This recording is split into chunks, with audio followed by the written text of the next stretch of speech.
Hello, welcome back to the SC Classics YouTube channel. Sorry about the breaking content. I've just had a lot going on elsewhere and being ill. Family being ill, my little girl, my missus. Just took its toll. I'm still not well, feeling it today. So, gotta crack on. But today's job is Kevin's mk1 escort. You'll have recognised this from previous videos. Sorry, you also excuse me. Yeah, you've seen this in previous videos. It's a Mexico lookalike, 1600 cross flow. I built it back end of 2022, I think it went back. Yeah,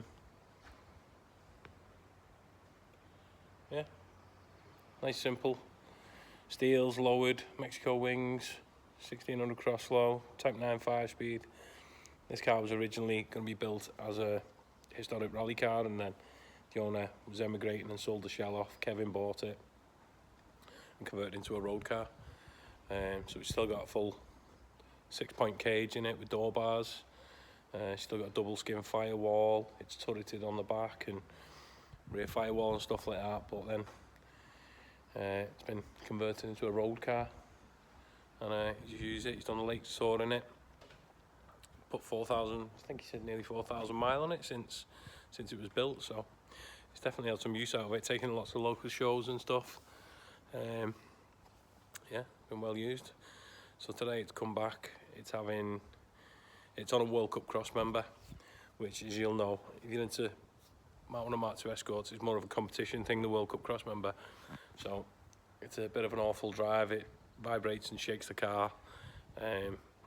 But when he bought the car, it came with a brand new World Cup, and I did advise to change it at the time, but he made the decision to keep it and just give it a try.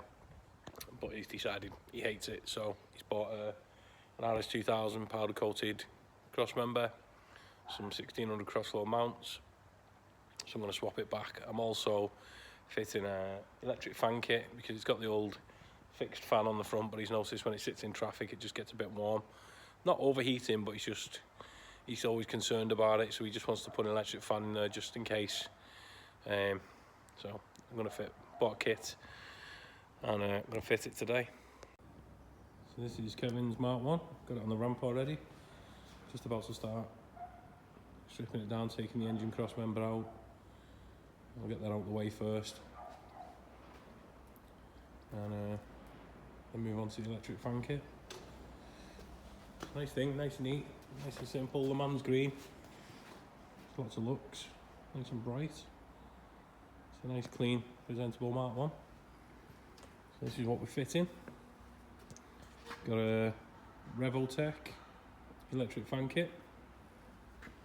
We're not going to be using, he doesn't want to be able to see it, so we're going to hide the kit as much as possible. So I'm not going to put this in the top hose. It's basically just going to be on a relay and an override switch, so you can just flick it on if it starts getting a bit warm. These should have been powder coated black, so I'm going to have to prep these, paint these black, because he doesn't want to be able to see them through the grille. And then we've got a engine crossmember, new engine mounts. Get rid of the World Cup. First job with something like this. Obviously I'm working down here near the starter motor on the mounts. It's very close, so disconnect the battery. The last thing I want to do is ground it out and burn something out. You can see World Cup mounts. Get rid of them, make it a much nicer drive. I know you can buy the softer mounts for the World Cup Crossmember, and I did recommend that to try, but for what it's worth, you might as well just swap to a standard Crossmember, and we know it's going to be right then. Yeah, I'm going to send it up and start pulling it apart. So that's it up in the air. I think first job will be get the steering rack clamps off, get them out of the way, TCA bolts out. I'll put a transmission stand under the engine just to suspend the engine while I pull the mounts off, and then drop the crossmember out. I'm hoping, because this has got a competition mounts on the chassis leg for the crossmember, I'm hoping these bolts we'll go through the standard Crossmember. That could be an issue, but we'll just have to try it.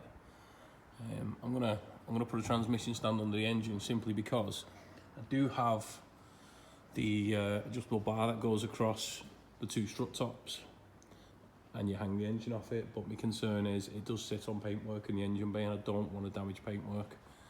I'd much sooner put a transmission stand under the engine. It's not a great deal of weight on it. I think it'll be fine. I've done it before. I'd sooner do that and risk damaging any paintwork in the engine bay. It's the last thing I need. Yeah, I'll also have to fit locking tabs, because this hasn't got locking tabs on it. It's had tie wire on it because it's competition Crossmember, but I'll fit some locking tabs this time round. Yeah, I'll get into it. So we've got the TCAs out, they're both free. Got the steering rack disconnected. Next is get the transmission stand under the sump and pull the two engine mount bolts out, and then the 4 Crossmember mounts. Yep, Crossmember out. So far so good. Holding up quite well actually, considering it was built how long ago? I think it was built, I'm sure it was back end of 2022 or early 23. Like I say, he's done a lakes tour, it's been out and about, it's been well used. Fuel line looks like it's moved a bit. It's interesting, clipping up. Yeah, done nearly, I'm sure it's like 3,500 miles in it. So it's holding up quite well. Anyway, let's get this transmission stand under it and get the Crossmember out. There we have it, old Crossmember out, engine suspended. The old one, get rid of them big solid bushes and get the new one in. Or the old one, reconditioned, whatever you want to call it. So, as expected, it's not going to be straightforward. The chassis has been modified and had these heavy duty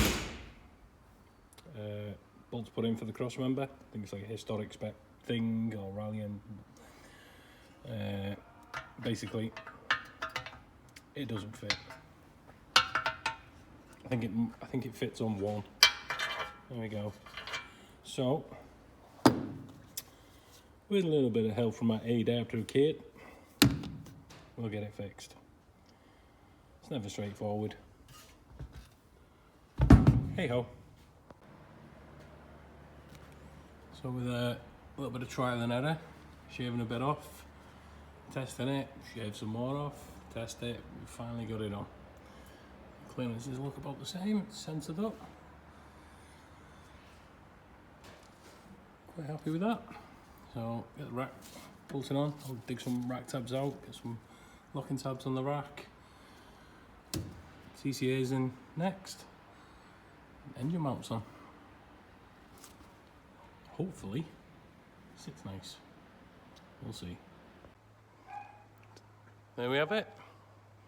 Crossmember's in, sat on its mounts. Steering rack back on. Locking tabs locked up. TCA bolts back in. Plenty of clearance on the sump. Yeah. Happy days. Start it up and see if it's made a difference. I think it will have. Guess we'll find out. Well, that is so much better. It was resonating through the full body whenever it was idling. All the glass on the clocks was shaking and everything. It was awful. But no, that's much better. I think Kevin's going to be pleased with that.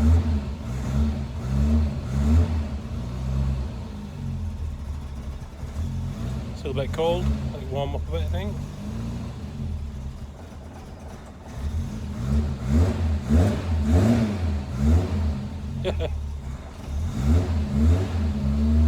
Good old wobbly tack.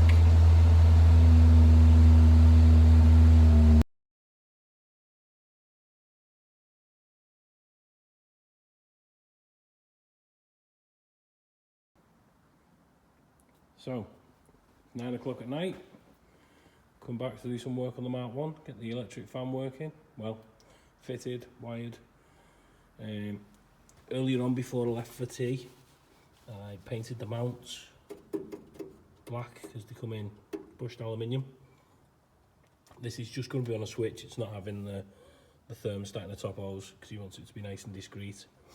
And also, it's got a fixed fan, he's just concerned about it in traffic, so he wants it to just put on a switch on the dash so he can flick it on whenever he needs. Thankfully, this car already has the second hole in the bulkhead, which wasn't used, it was just taped over. So what I've managed to do is find another piece of loom with the same plug, which will go in there and that'll run off. It'll be the signal to the fan to switch it on, and it'll also be the live for the relay. What I've made is a little dashboard loom. It's going to run a heated rear window switch. There's a fan. This will tap into the heater feed. This is just a live, ignition live. So it'll be a low draw, it won't be a problem. That'll basically be for the light, and ignition live for the relay. It's just a 4-pin relay. There's our earth. This will mount up in the A-post. This will plug in behind the switch panel. I'll go in the switch panel. And then I managed to find a Cortina bulkhead plug, female, and the matching male to go with it, so it will look nice and factory. So I'm going to get this fitted, get the interior side finished up, and then it's just a case of live to the battery, signals to the fan, get it all taped up in the original loom tape so it looks nice and discreet, and you won't be able to see it's there. All being well, it should work.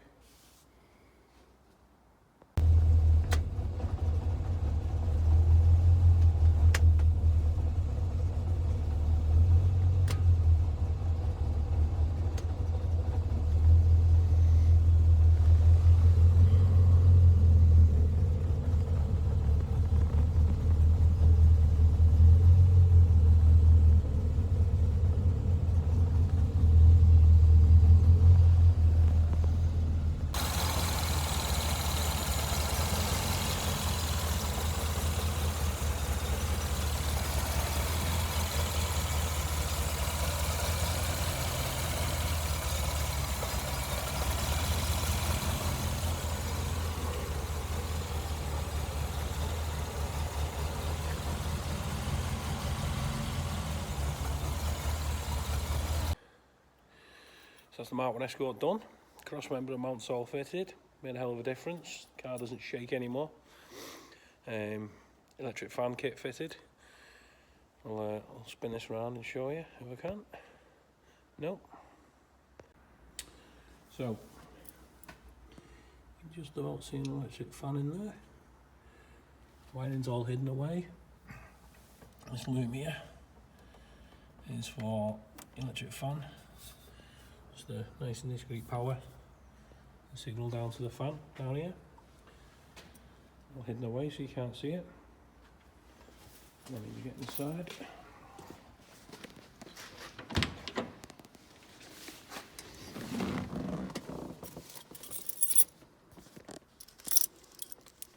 Okay. Ignition on. Nice and discreet, hidden, you wouldn't know it's got it. Got a relay, mounts it up in the A-post there out the way. So, yeah. All finished, ready for collection.